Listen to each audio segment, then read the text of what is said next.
Hello, আসসালামু আলাইকুম। আমরা এখন যাচ্ছি একটা সারপ্রাইজ মূলক কাজ করার জন্য। যাচ্ছি, অপেক্ষায় থাকুন, দেখুন আমরা কি করি। কি সারপ্রাইজ আপনাদের জন্য অপেক্ষা করছি সেটা আপনারা দেখবেন। অবশ্যই ভিডিও শেয়ার করব, তো সাথেই থাকুন আমার।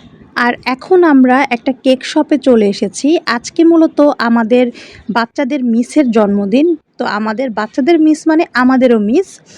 তো আজকে চিন্তা করলাম মিসের এই বিশেষ দিনে মিসকে একটা সারপ্রাইজ দিই। তো এখানে বিভিন্ন ধরনের কেক ছিল, তো আমরা পছন্দ মতো একটা নিয়ে নিলাম। আর এখানে কেকটা আমরা লিখতে দিয়ে দুই বান্ধবী একটু ভিডিও করে নিচ্ছিলাম। আর এই যে আমাদের কেকে খুব সুন্দর করে happy birthday to you miss লিখে দিয়েছে। এখন আমরা কেক নিয়ে মিসের বাসার উদ্দেশ্যে রওনা দিয়েছি এবং আমার খুব ইচ্ছা ছিল মিস যেন দরজাটা খোলে। এখন দেখা যাক কি হয়, কে দরজা খোলে। এই যে আমরা এসে পড়েছি আমাদের নির্ধারিত জায়গায়। এই যে কেক নিয়ে এখন যাচ্ছি। আমরা মিসের বাসার সামনে বেল দিয়ে লুকিয়েছিলাম যেন মিস আমাদেরকে দেখতে না পারে। আর জানি না আসলে কে দরজা খোলে, এখন আপনারা দেখবেন। আর অবশেষে মিসই দরজা খুললো আর আমাদের সারপ্রাইজটা পরিপূর্ণ হলো। তো মিস তো অনেক খুশি আমাদের এই সারপ্রাইজ পেয়ে। আর মিসের এই হাসিটা দেখার জন্যই আমরা এতটা কষ্ট করেছি। আর যাক, আমরা সার্থক। তো সবাই মিলে একসাথে মিসের সাথে কেক কাটলাম। Happy birthday to you. দাঁড়া, আমি একটু খাওয়াই। আপু তুমিও।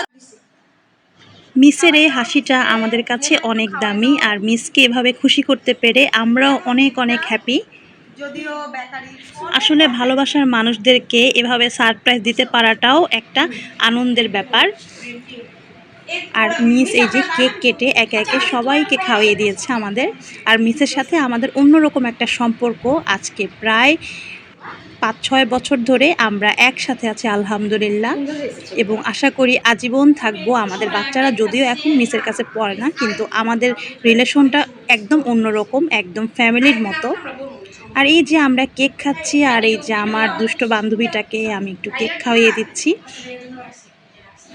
আসলে কিছু কিছু মানুষের সাথে আমাদের রক্তের সম্পর্ক থাকে না, কিন্তু তারা আমাদের লাইফে অনেক ইম্পর্ট্যান্ট হয়ে ওঠে। তেমনই কিছু মানুষ হলো এই মানুষগুলো আমার লাইফে, এবং তাদের জন্য আমি সব সময় খুব হাসি খুশি থাকি এবং আমার ফ্যামিলির কথা মনে পড়ে কখনোই মন খারাপ হয় না।